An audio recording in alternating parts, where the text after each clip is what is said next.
The door creaked open just as I stepped into the apartment, my keys still jingling in my hand.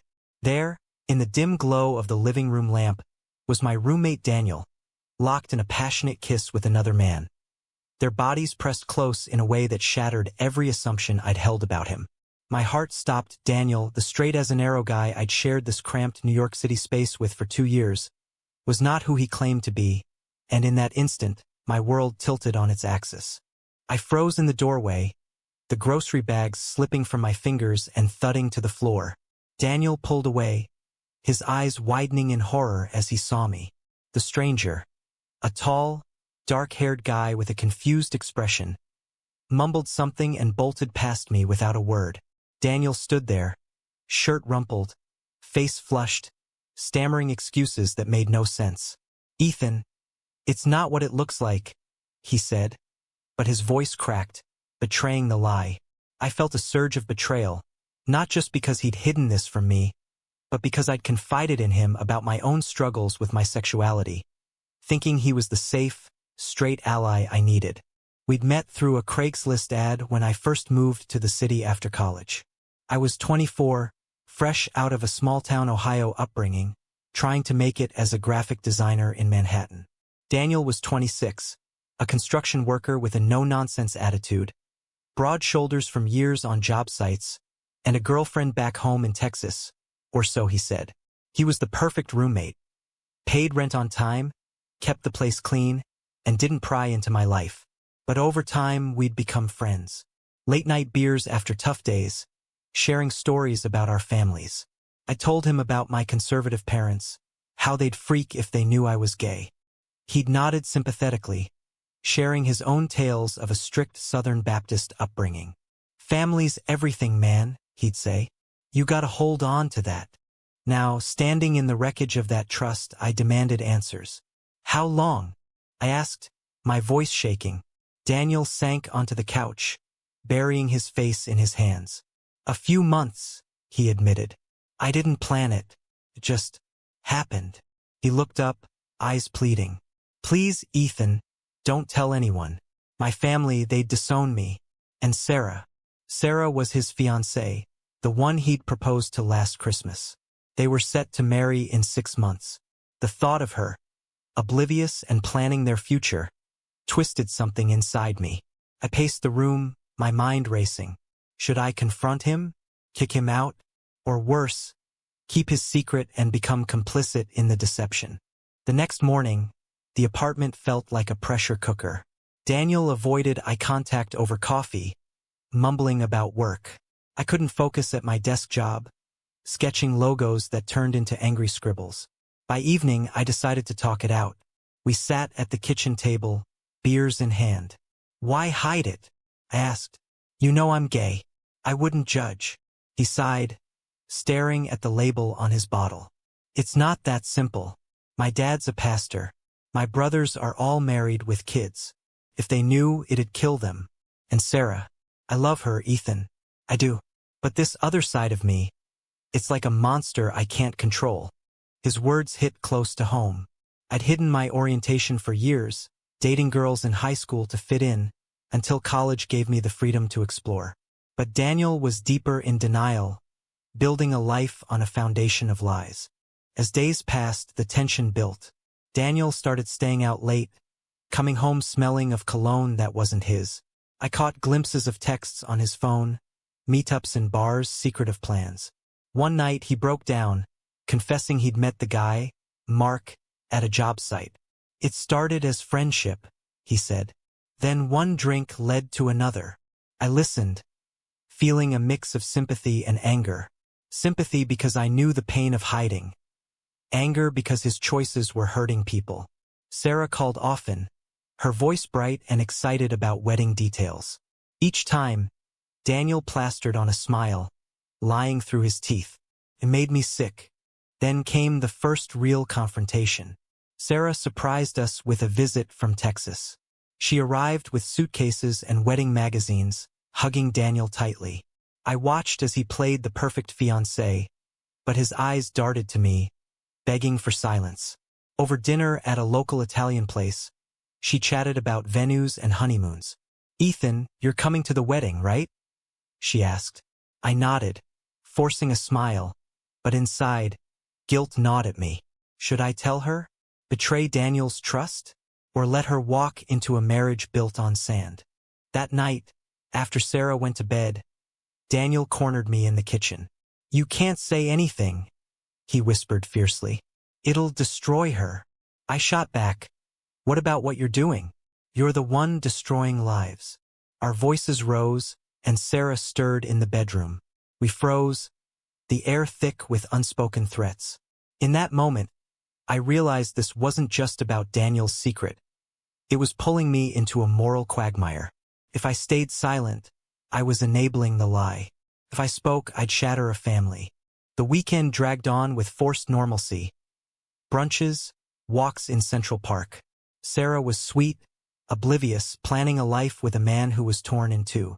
On Sunday, as she left for the airport, she hugged me goodbye.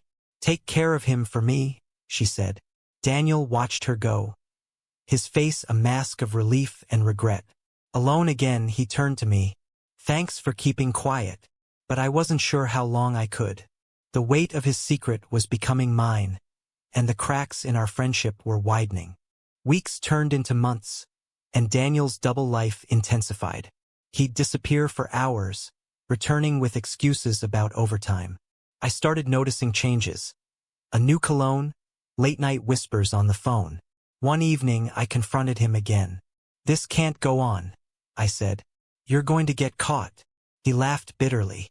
"You think I don't know that? But what choice do I have? Come out and lose everything?" His words echoed my own fears from years ago, but I pushed back. "You have choices. You're just afraid to make them." The argument escalated, voices echoing off the walls. He accused me of jealousy, of wanting to sabotage his life because mine was easier. I fired back that he was a coward, hiding behind his straight facade. The breaking point came when Mark showed up at our door unannounced. He was frantic, saying Daniel had ghosted him. "He said he loved me," Mark blurted, tears in his eyes. Daniel, pale as a ghost, tried to usher him out, but I intervened. "Tell him the truth," I demanded. In the chaos, truth spilled out. Daniel admitted he was engaged, that Mark was a mistake. Mark left heartbroken, slamming the door. Daniel turned on me, furious. "You had no right." But I stood my ground. "Someone has to stop this madness." That night, I lay awake, questioning everything. Was I helping or hurting? The apartment, once a sanctuary, now felt like a battlefield. And deep down, amid the anger, I felt a flicker of something else, empathy, maybe even attraction. Daniel was handsome, kind when he wasn't lying. But no, that was dangerous territory. I pushed the thought away, focusing on the storm brewing. Little did I know, the real hurricane was just beginning. The phone call came at midnight, jolting me from a restless sleep. It was Sarah, her voice hysterical through sobs. "Ethan, is Daniel there?" "He's not answering." "I think something's wrong." My stomach dropped. Daniel hadn't come home that night, and I knew exactly where he was, with Mark or someone like him. I mumbled excuses, saying he was probably at a late job, but she wasn't buying it. "He's been distant lately. Please, if you know something." I hung up, heart pounding, and texted Daniel, "Call Sarah now. She's freaking out." He stumbled in at dawn, eyes bloodshot. "What happened?" I demanded. He collapsed on the couch, confessing he'd been with Mark again, trying to end it but failing. "I can't stop," he whispered. "It's like I'm two people." I sat beside him, the early morning light filtering through the blinds. For the first time, he opened up fully. Childhood repression, crushes on boys buried under football and church. "My dad would quote Bible verses about sin," he said. "I thought if I married Sarah, it'd go away." His vulnerability cracked my resolve. I shared my own story, coming out to friends in college, the freedom and fear. "It's hard, but lying is harder," I said. But sympathy didn't solve the problem. Sarah's suspicions grew. She started calling more, even suggesting a surprise visit. Daniel panicked, doubling down on the facade. He bought her flowers, planned romantic calls. Meanwhile, his rendezvous with Mark continued, each one riskier.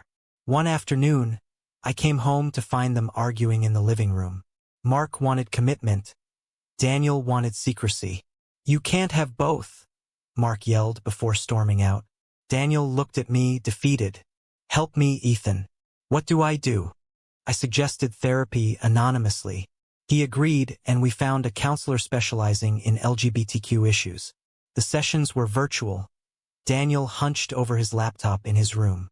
After the first one, he emerged thoughtful. "The therapist says I have internalized homophobia," he said. "From my family." It made sense. His dad the pastor, mom the homemaker, siblings following the script. But progress was slow. He skipped sessions, fell back into old habits. Then, disaster struck. Sarah found a text on his phone during a video call. He'd left it unlocked. It was from Mark. "Miss you already." She confronted him immediately. Daniel lied, saying it was a wrong number, but she demanded to come to New York. "I'm flying in tomorrow," she said. Panic set in. Daniel begged me to back his story. "Say Mark's a coworker or something." I refused. "No more lies," I said. Our argument turned physical. He shoved me against the wall. "You're ruining my life," he shouted. I shoved back, adrenaline surging. We stood there, breathing hard, the friendship fracturing.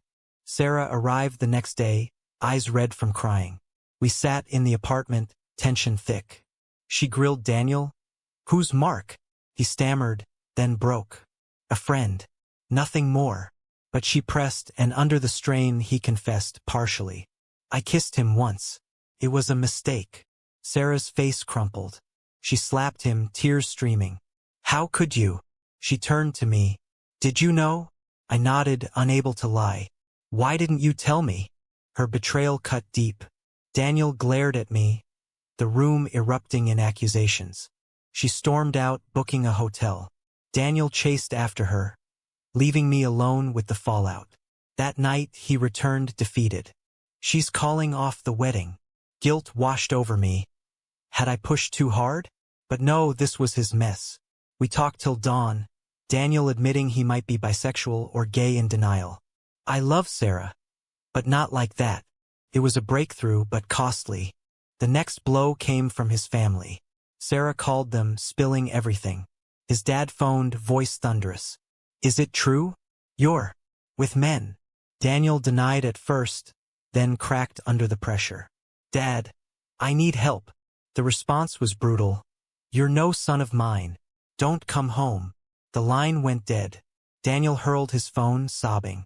I held him as he broke down, the weight of rejection crushing him. In that moment, our roles shifted. I became the supporter, he the vulnerable one. Days blurred into a haze of damage control. Daniel quit his flings, focused on therapy. But the apartment felt haunted by ghosts of lies. I started questioning my own life. Why hadn't I come out to my parents? Their conservative views mirrored Daniel's family. Inspired, or perhaps pressured by the chaos, I called them. "Mom, Dad, I'm gay." Silence, then Mom's tears. "We love you, but give us time." Dad was quieter, disappointed. It hurt, but it was honest. Meanwhile, Mark reappeared, demanding closure. They met in a coffee shop. I tagged along for support. Mark was angry, hurt. "You used me." Daniel apologized, explaining his turmoil. It ended amicably, but the encounter left Daniel raw. Back home, he thanked me. "You've been a real friend." But under the gratitude, tension simmered. Our proximity, the shared secrets, sparked unintended feelings. One evening, over wine, he looked at me differently. "Ethan, what if?" He trailed off, but the air charged. I pulled away, confused. Was this real or rebound? The thought complicated everything. As Daniel rebuilt, applying for new jobs, considering moving out, I grappled with my emotions. The drama had exposed not just his secrets, but mine. Unresolved attractions, fears of commitment. Then, the ultimate test. Daniel's family invited him home for talks. He went, nervous but hopeful. I waited anxiously. Upon return, he was changed, subdued. "They want me to go to conversion therapy," he said. To fix me. Horror struck. I argued against it, citing the harm. It's abuse, Daniel. But family pressure was immense. He wavered, torn between love and identity. The decision loomed, a cliff edge. If he went, he'd betray himself. If not, lose his family. I stood by, helpless, as the conflict peaked. Daniel paced the apartment, the plane ticket to Texas clutched in his hand. They say it's just counseling, he muttered, to help me sort things out. I snatched the ticket, tearing it in half. It's not counseling, it's torture. They'll try to brainwash you. He stared at the pieces, conflict etched on his face. This was the crux. Family versus self. His dad's ultimatum rang in his ears. Come home and get right with God, or don't come at all. We argued for hours. You don't understand, he said. They're all I have. I countered. No, you have yourself. And me. The words hung heavy, laden with unspoken meaning. Since Sarah's departure, our bond had deepened, late nights turning intimate in conversation, if not action. But now, with this choice, everything teetered. He decided to go, packing a bag. Just to talk, he insisted. I drove him to the airport, silence thick. At the gate, he hugged me tightly. Thanks for everything. As he walked away, doubt gnawed. Was I losing him to the very forces I'd escaped? While he was gone, I threw myself into work, designing campaigns for LGBTQ rights groups. It was cathartic, channeling the drama into purpose. But nights were lonely. The apartment echoed without him. Texts came sporadically. Arrived safe. Then, talk's going okay. But on day 3, it's intense. Praying a lot. Alarm bells rang. I researched conversion therapy, stories of trauma, suicide risks. I called him, begging him to leave. They're manipulating you, I said.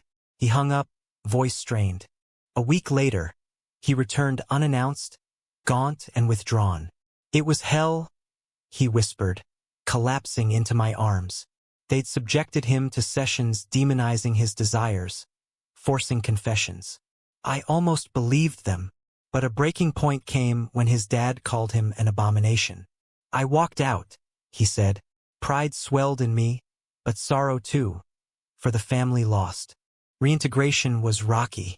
Daniel spiraled into depression, sleeping days away. I encouraged therapy, the real kind.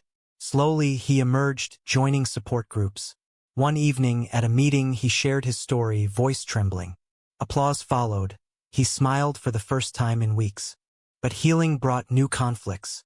With his secret out, old friends distanced themselves. A former coworker texted slurs. Society's underbelly revealed itself. Whispers at job sites, judgmental stares. Daniel quit construction, pivoting to carpentry classes, seeking a fresh start. Amid this, our relationship evolved. Shared vulnerabilities bred closeness. One night, after a group session, we walked home under city lights. Ethan, he said, stopping. I think I'm falling for you. My heart raced. I felt it too, the spark amid chaos. We kissed tentatively, a release of pent-up emotion. It wasn't rushed, just honest. But reality intruded. My parents, still processing my coming out, invited us both for Thanksgiving. Bring your roommate, Mom said innocently. Daniel hesitated. What if they hate me? We went anyway, nerves frayed. The dinner was tense. Dad grilled Daniel about his situation. So you're like Ethan? Daniel nodded defiantly. Mom tried to smooth things, but underlying disapproval simmered. Later, Dad pulled me aside. He's trouble. Broke up a marriage. I defended him. He was living a lie, like I did. The argument escalated, voices rising. We raised you better, Dad said. Hurt, I stormed out, Daniel following. Back in New York, the trip lingered like a bruise. Maybe we're moving too fast, Daniel said. Doubt crept in. Was this love or shared trauma? We took space, him crashing with a group friend. During the separation, I reflected. My design career flourished, but personally I felt adrift. Friends advised caution. He's fresh out of the closet. Give him time. But missing him ached. Then betrayal struck. I learned Daniel had reconnected with Mark during our break. A mutual friend spilled. Coffee dates, nothing physical but emotional. Confronting him at his temporary place. Anger boiled. After everything? He apologized. I was confused, scared. It echoed his past mistakes, eroding trust. We talked it out, tears flowing. I choose you, he said. But the damage was done, seeds of doubt planted. We reconciled, but warily each step measured. Society's pressures mounted. At a pride event, we faced protesters chanting hate. Daniel froze, flashbacks to his family. Is this worth it? He asked later. I affirmed, but inwardly questioned. The climax built when his sister called, the only family ally. Dad's sick, she said. Heart issues. He wants to see you. Daniel agonized, return and face rejection, or stay away and regret. Go, he urged. But on your terms. He flew back, insisting I join. The hospital room was stark. His dad, frail in bed, looked surprised. Son. Daniel held firm. I'm gay, Dad. Accept it or not. Tears fell. A tentative hug followed. Not full acceptance, but a crack in the wall. Returning empowered, Daniel proposed we move in together properly, as partners. I agreed, hope blooming. But shadows lingered. Old wounds festered, testing our bond. Our new chapter began with optimism. We found a bigger apartment in Brooklyn, away from Manhattan's ghosts. Daniel thrived in carpentry, building custom furniture that sold online. I landed a promotion designing for a progressive ad firm. Nights were filled with laughter, cooking dinners, watching movies curled up. But beneath the surface, fractures remained. The first crack appeared at a work party. A colleague flirted with Daniel, unaware of us. He laughed it off, but I saw the temptation in his eyes, the pull of his old, fluid desires. Later, he confessed, I'm still figuring out who I am. Stung, reminding me of his past with Mark. Trust, once broken, was fragile. Family tensions resurfaced. My parents visited, awkward but trying. Dad shook Daniel's hand stiffly. Mom asked probing questions. How did you two meet? Daniel recounted honestly, omitting the drama. But Dad pulled me aside again. He's got baggage. Be careful. The warning echoed my fears. Daniel's family made strides. His sister visited, warm and accepting. But his dad called sporadically, conversations strained. Praying for you, he'd say, a veiled judgment. Daniel hung up frustrated, the weight of conditional love heavy. Socially, we navigated minefields. At a bar, a drunk guy hurled slurs. Daniel stood up, defending us, but the incident shook him. Why fight for a world that hates us? He asked. I reminded him of progress, but doubt lingered. Then, a major decision loomed. Daniel wanted to come out publicly, start a blog about his journey. To help others, he said. I supported but worried about backlash. He posted the first entry, raw, honest. Comments flooded. Support mixed with hate. Trolls doxed him, old coworkers harassed. One night, a brick shattered our window. A note attached, "Faggots out." Terror gripped us. Police reports heightened security. Daniel spiraled, questioning everything. Maybe my dad was right. I held him, reassuring, but inside, anger at society's cruelty boiled. In the aftermath, we grew closer, adversity bonding us. But then, the ultimate test. Sarah reappeared. She emailed Daniel, wanting closure. Meet for coffee? He showed me, transparent. Should I? We decided yes, with me nearby. The meeting was emotional. Sarah, composed, forgave him. I see you're happy now. But she dropped a bomb. I'm pregnant. From before we broke up. Daniel paled. Is it mine? She nodded. The revelation shattered our world. Paternity confirmed. Daniel faced fatherhood. I have to be there for the kid, he said. Sarah agreed to co-parent, but it meant trips to Texas, time apart. Jealousy flared in me. Old flames, shared history. The pregnancy progressed, Daniel flying back often. During one trip, he called late. Dad's warming up. Because of the baby. Bittersweet, acceptance tied to heteronormative expectations. Back home, tension built. You're changing, I accused. He denied, but I saw it, the pull of normalcy. One night, argument peaked. Do you even want this life? He stormed out. He returned hours later, apologetic. I love you, but this is hard. We recommitted, but the strain showed. As birth neared, Daniel moved temporarily to Texas for support. Loneliness hit me hard. Friends consoled, but doubts grew. Was our love strong enough? The baby arrived, a boy healthy. Daniel called ecstatic. He's perfect. Pride mixed with fear he'd stay longer. Weeks turned months. Video calls sustained us, but distance eroded. One call, he confessed. Sarah and I, we kissed. Once. Betrayal stabbed deep. It was emotional, he explained. Not planned. I hung up, devastated. Was history repeating? I confronted my feelings. Love, hurt, anger. He flew back, begging forgiveness. It won't happen again. But trust shattered anew. We separated, him in Texas with the baby, me in New York alone. Reflection time. Therapy helped unpack my fear of abandonment, his identity struggles. Months passed, we talked sporadically. Then he returned permanently, baby in tow.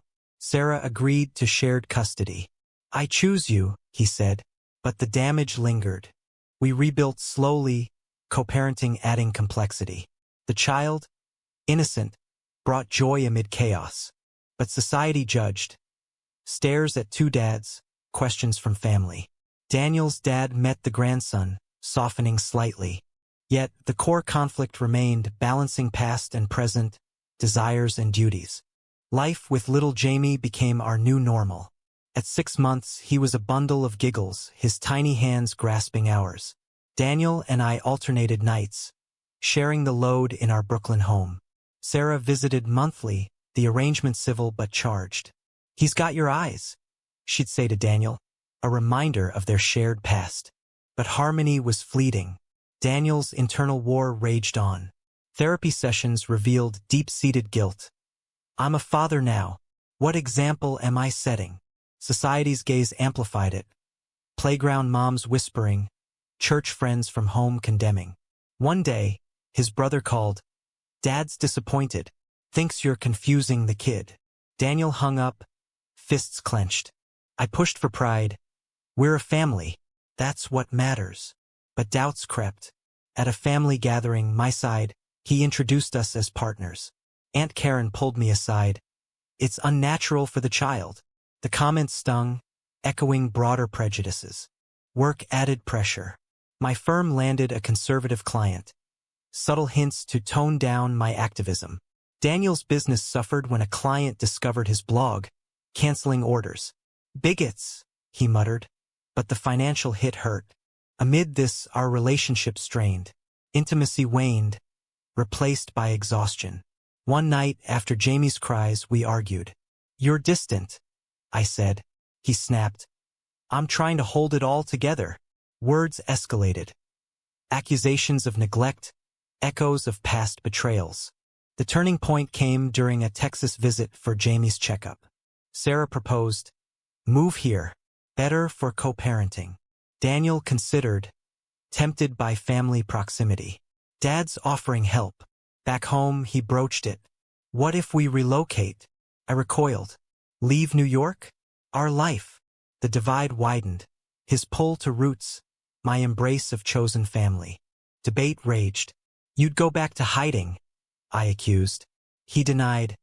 No, but compromise. But compromise felt like erasure. In the heat, truths emerged. Sometimes I wonder if I'm meant for this, he admitted. The gay life. Heartbreak hit. Then what are we? Tears fell. He held me. I love you. But the pressure. We sought couples counseling. The therapist unpacked. Societal conditioning, family trauma. Progress was incremental but hopeful. Then a societal shift, a local law change protecting LGBTQ families. It bolstered us, Daniel speaking at rallies.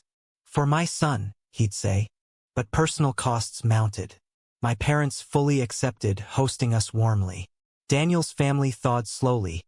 Dad met Jamie, a grudging bond forming. Yet the ultimate sacrifice loomed. Sarah wanted more custody, citing stability. Court loomed if unresolved.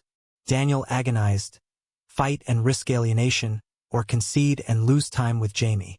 He chose fight, hiring lawyers. The hearing was grueling, testimonies on fitness, prejudices aired. We won joint custody, but the toll was immense. Stress, legal fees. In victory's wake, Daniel reflected.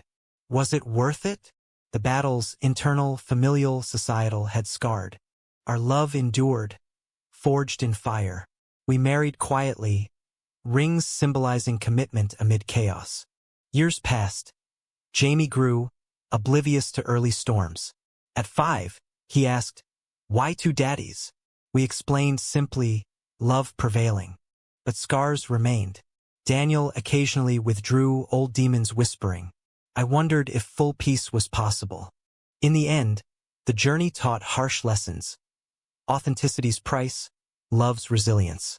Was it right for Daniel to pursue his true self, even if it meant shattering lives along the way?